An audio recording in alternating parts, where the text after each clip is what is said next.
1 महीना नहीं चावल चलाती है, बना बना के फेंकती है। मिठू बेटा देखो तो कौन आया है, गेट खोलो तो। दादी बुआ आई। प्रणाम माँ, खुश रहो। माँ पूरी गर्मी में यही रहूंगी, मेरी ननद आ गई है रहने, मैं नौकर थोड़ी उस घर की, अब मैं उन लोगों से अलग रहूंगी। चल जाओ उल्टे पा, जब तुम्हारी ननद आती है तो तुम मेरे घर चली आती हो। एक बार तुम्हारी ननद फोन भी की थी कि माँ जी जब मैं यहाँ आती हूँ तो भाभी क्यों चली जाती है। मैं तुझे इसलिए नहीं बताई थी आज तक क्योंकि मैं चाहती थी कि तुम ननद भाभी में रिश्ते बने रहे, लेकिन तुम मेरा नाक कटवा के मानोगी। अरे जब तुम्हारी ननद आती है वहाँ से तो तुम वहाँ से भाग कर यहाँ आ जाती हो। 2 महीने तुम यहाँ रह के भाभी से खूब सेवा करवाती हो, लेकिन तुम अपनी ननद की सेवा नहीं करोगी। हो सकता है इस स्थिति में तुम्हारी ननद आई होगी तुमको सेवा करने के लिए।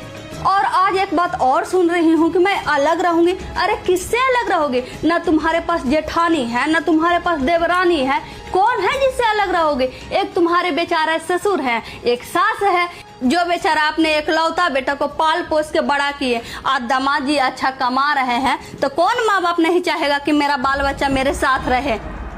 थोड़ी सी सेवा कर दोगी अपनी सास ससुर के तो क्या तुम घिस जाओगी? इस उम्र में माँ बाप अपने बच्चों से बहुत उम्मीद लगाए रहते हैं, उनको अपने बच्चों की जरूरत होती है। मैं उनके बच्चे थोड़े हूँ, मैं तो अलग रहूंगी।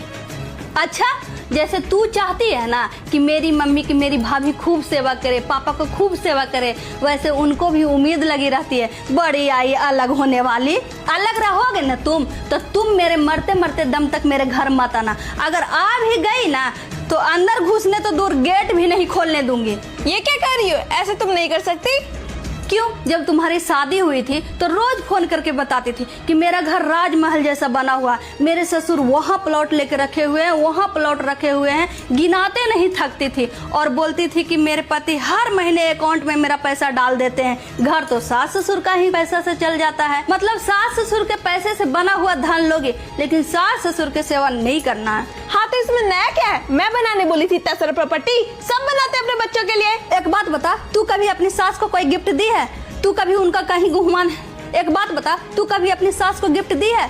तू कभी उनको कहीं घुमाने ले गई है? तू तो हर संडे बाहर खाना खाने जाती है। मतलब महीने महीने की शॉपिंग करने में कोई कमी नहीं होनी चाहिए, स्नो पाउडर किसी चीज में कोई कमी नहीं। सारी जानकारी रखती हूँ तुम्हारे। इतना ऐसे जीने के बाद भी तुम एक माँ बाप से उसके बेटा छीनना चाहती हो?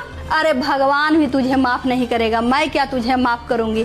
समझी मेरी बात? इतना समझाने के बाद खोपड़ी खुली या अभी भी बंद है? जाओ अपने ससुराल, सास ससुर का सेवा करो। सास ससुर का धन लेना है लेकिन सास ससुर का सेवा नहीं करना है। निकल जा, दूर हो जा मेरी नजरों से। शर्म आती है मुझे तुझे अपनी बेटी कहने में।